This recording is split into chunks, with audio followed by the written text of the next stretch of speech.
சுடலாம். அரிசி மாவு 2 அழாக்கு போட்டுக்கிறேன். சாதாரணமாக கடையில் வாங்கின 2 மாவு தான். நான் வீட்டில் அரிசி வாங்கிலாம் கழுவிலாம் அரைக்கலை. கடையில் வாங்குகிற அரிசி மாவு தான் 2 அழாக்கு போட்டுக்கிட்டேன். இஞ்சி, துருவின இஞ்சி நல்லா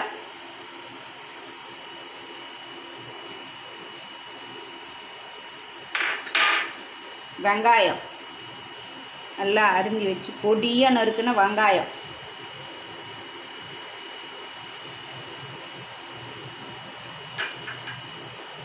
கொத்தமல்லி பொடியாக நறுக்குன கொத்தமல்லி,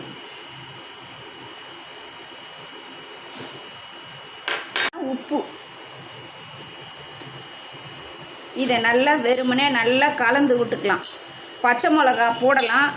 இவங்கெல்லாம் குழந்தைங்கெல்லாம் சாப்பிட மாட்டாங்க, அதனால் பச்சை மிளகா போடலை. நான் இதை வெறுமனே கலந்துட்டு வெந்நீர் வச்சுருக்கிறேன். வெந்நீர் ஊற்றி பிசைஞ்சிக்கலாம்.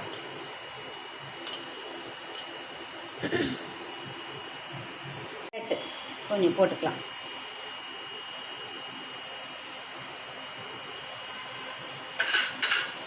கொதிச்சிடுச்சு. அதை இப்போ எடுத்து இதில் கொஞ்சம் கொஞ்சமாக ஊற்றி பிசைஞ்சிக்கலாம்.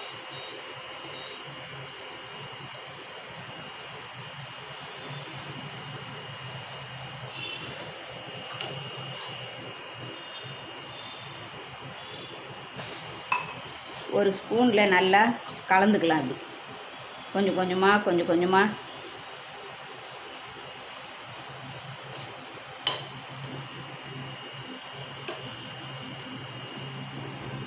இப்போது இந்த பதத்துக்கு நல்லா கலந்து விட்டு அப்படியே மூடி வச்சிடலாம். ஒரு 15 நிமிஷம் அப்படியே இருக்கட்டும். மூடி ஆறின பிறகு அப்புறமா தட்டிக்கலாம். இதே மாதிரியாவே எடுத்துக்கலாம். நான்ஸ்டிக்கில் கொஞ்சம் சுட்டோம்னா கொஞ்சம் எண்ணெய் கம்மியாக பிடிக்கும். இப்போ எடுத்துடலாம்.